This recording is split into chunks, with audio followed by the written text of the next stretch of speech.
नमस्कार दोस्तों, मैं अंकुर उपाध्याय स्वागत करता हूं आप सभी का आपके अपने YouTube channel share market analysis में।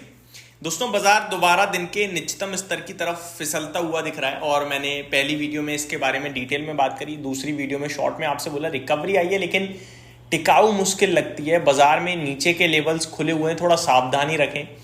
आप अगर ट्रेडर हैं तो आपके लिए पैसा बनाना मुश्किल हो रहा है। ये विक्स बता रहा है 6% ऊपर है। कहने में अच्छा लगता है कि मार्केट बड़े बड़े मूव्स दे रहा है, ट्रेडिंग वालों के लिए अच्छा है। ट्रेडिंग वालों के लिए जितनी बड़ी वॉलेटिलिटी होती है ना, उतना ज़्यादा नुकसान होता है भाई। सुनने में, देखने में, जब बीत जाता है ना चार्ट तो ओ यार ये 10 मिनट की कैंडल में इतना बड़ा मूव आया था, यहाँ ले लेता, यहाँ बेच देता। ये नहीं होता है बाजार में। बाजार में जहाँ बेचने की सोचते हो ना आप, देखने के बाद वहाँ खरीदते हो आप। तो ये सिंपल सा लॉजिक है भाई कि ट्रेडिंग में वॉलेटिलिटी हाई है तो फिर वो पैसा नहीं बना के देगी आपको। मार्केट पैसा बनाता है जब वन डायरेक्शन में चल रहा होता है, सबको दिख रहा होता है और तेजी होती है। हम लोग कहते तो ये हैं कि ट्रेडर शॉर्ट करके भी पैसा बना लेता है, बट एक्चुअली में 90% ट्रेडर्स जो हैं वो ट्रेड में बाय पोजीशन ज़्यादा क्रिएट करते हैं। लॉन्ग शॉर्ट पोजीशन क्रिएट करने के लिए समझ में नहीं आता है, तो लॉस होता है भाई। आपका पैसा बहुत ही कीमती है, प्लीज़ उसे सेव करने की कोशिश करो। अगर आप ट्रेड करके लॉस नहीं लोगे तो वो भी आप अपना पैसा कमा रहे हुए मान सकते हो। और मार्केट में आपके पास अगर कैपिटल है तो आप पैसा कभी भी बना लोगे, लेकिन कैपिटल चला गया फिर क्या करोगे? समझ रहे हो बात को? मार्केट से आउट नहीं होना है, सिंपल कहना मैं ही चाहता हूँ।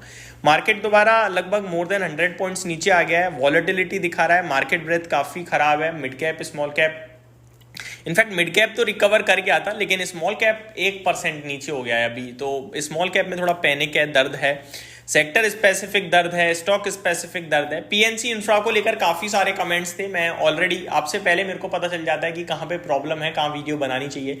अदरवाइज आज बड़ी लंबी लिस्ट है कि स्टॉक 20-20, 15-15% नीचे है, लेकिन हमने पीएनसी पे सेकंड वीडियो ही बनाई। इनफैक्ट फर्स्ट बोलूंगा मैं उसे, क्योंकि पहली तो मैं मार्केट अपडेट पे ही शेयर करता हूँ। तो पीएनसी इंफ्रा पे मैं डिटेल वीडियो ऑलरेडी बना चुका हूं। लेकिन इस बीच में दोस्तों कुछ स्टॉक्स में तेजी भी बड़ी तंगड़ी आ रही है। पहला है टाटा ग्रुप से टाटा केमिकल और दूसरा है टाटा ग्रुप से तेजस नेटवर्क्स। अब दोनों ही स्टॉक्स में एक समानता है कि दोनों टाटा ग्रुप के हैं। तेजस नेटवर्क अपने रिजल्ट्स के बाद भाग रहा है, लेकिन मेरे को लगता है ये भागने से ज्यादा गिर रहा है भैया।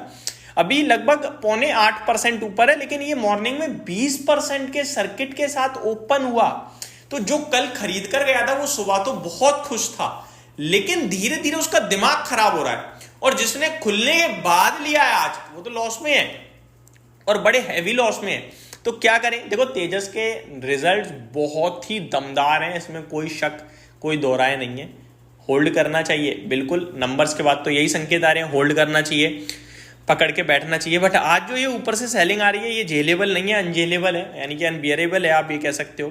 तो क्या करें? तो कुछ नहीं दोस्तों, लंबी अवधि का खिलाड़ी है ये। शॉर्ट टर्म वालों के लिए नहीं बना ये स्टॉक तेजस नेटवर्क, लॉन्ग टर्म वालों के लिए ही बना है और एक बहुत अच्छा प्रॉफिट बना के दिया है अपने इन्वेस्टर्स को, आगे भी देगा। छोटा सा अपडेट दे देता हूँ, रिजल्ट्स के चलते ही स्टॉक भाग रहा है, तो रिजल्ट्स की अपडेट आपके साथ शेयर कर देता हूँ। बहुत ही दमदार किस्म के नंबर्स थे। क्वार्टर ऑन क्वार्टर देखोगे तो डबल के करीब हो रहा है सब कुछ, और ईयर ऑन ईयर बेसिस पे देखोगे तो मतलब न जाने कितने गुना जंप हो रहा है। फॉर एग्जांपल रेवेन्यू 396 करोड़ से बढ़कर 2800 करोड़ पे रेवेन्यू आया है। ऑलमोस्ट 7 to 8 टाइम्स का जंप देखने को मिला है आपको। अगर बात करूं क्वार्टर ऑन क्वार्टर तो 1563 करोड़ से 2800 करोड़ का रेवेन्यू कंपनी ने क्लॉक करा है। मुनाफे पे आऊं तो 77 करोड़ से 275 करोड़ का प्रॉफिट कंपनी ने क्वार्टर ऑन क्वार्टर किया है। करीब आपके लिए 4% के करीब हो गया, 3 से 4%। And year on year basis तो 13 करोड़ के घाटे के सामने 275 करोड़ का मुनाफा है। तो इससे बढ़िया आप डिमांड नहीं कर सकते किसी स्टॉक से, मुझे लगता है। और इसने भी बड़े दमदार नंबर पेश करे हैं, इसीलिए स्टॉक भागता हुआ भी दिख रहा है। अब दूसरा टाटा ग्रुप से स्टॉक है टाटा केमिकल।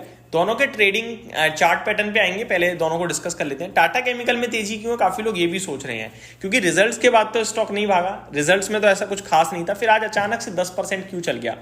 दोस्तों थोड़ा फ्लैशबैक में लेके जाना चाहूंगा। आपको याद होगा टाटा केमिकल 1500 रुपए तक भागा था, एग्जैक्टली 1500 या उसी के आसपास तक भागा था। मैं एक बार चार्ट देखता हूँ, 1350 तक भागा था, वही इसका 52 वीक हाई है। और रीजन उस समय ये था कि टाटा सन्स का आईपीओ आ रहा है, और अगर वैल्यूएशन मैच करे तो फिर ये तो बहुत ही सस्ता है, तो ये कैचअप रैली देगा, और इसीलिए स्टॉक 1350 रुपए तक चला गया। और अचानक से खबर आती है कि टाटा सन्स का आईपीओ नहीं आ रहा है, और ये स्टॉक उतनी तेजी से गिर गया। 2 दिन में सबने खरीद लिया और सबने लॉस भी ले लिया। अब वापस चल रहा है। अब वापस से खबर आ रही है कि टाटा सन्स का आईपीओ मे बी 2025 के सितंबर तक आएगा और इसीलिए आज टाटा केमिकल का शेयर भागता हुआ भी दिख रहा है। यही रीजन है, इससे ज़्यादा कुछ भी नहीं है। और इसी के चलते टाटा इन्वेस्टमेंट का शेयर भी चल रहा है, क्योंकि टाटा इन्वेस्टमेंट तो सारी टाटा कंपनीज में स्टेक रखता ही रखता है, एक तरीके से ETF है टाटा ग्रुप का। तो ये कुछ रीजन है जिसकी वजह से टाटा इन्वेस्ट, टाटा केमिकल और टाटा तेजस नेटवर्क जो है वो चलते हुए दिख रहे हैं। सबके अलग अलग रीजन है, मैंने आपके साथ डिस्कस करे। होप आपको जानकारी पसंद आई होगी। Thank you so much for watching this video. Have a great day guys.